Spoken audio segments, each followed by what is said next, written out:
Hey guys, it's Tim with Bevan Farm, and today I'm going to show you how to repair a hose that's leaking, like this one right here that is flying out. Okay, so we are going to fix this hose, and while this repair might seem obvious to a lot of you, I guarantee there's tons of people out there that don't know you can do this.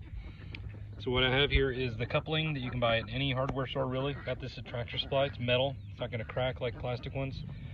You can use a knife to cut the hose, you cut it on both sides so you don't have any of that part and any of that in case it decides to expand further. I also have a PVC cutter. I'm going to use that instead of a knife. And so what I'm going to do is I'm probably just going to cut on each side of this glue. I put some of that Gorilla or Flex Seal tape on there and it didn't really do the job. So I'm just going to do the right repair.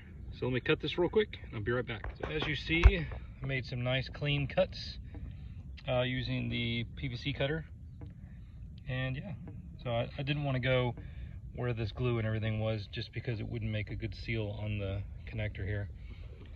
So I'm going to unscrew the little screws holding that in, then I'll show you the rest.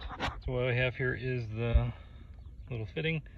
We're going to take off the sides, and then this part right here is going to push into the hose.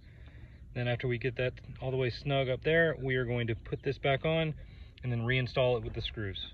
I got the first side in, and so now what I'm going to do is get the second side, and then we should be good to go. All right, got the splice repaired, and now is the moment of truth. So let's turn on the hose and see if we see any water coming out. Well, it's coming out over here. Well, it's about to. There we go. How are we looking here?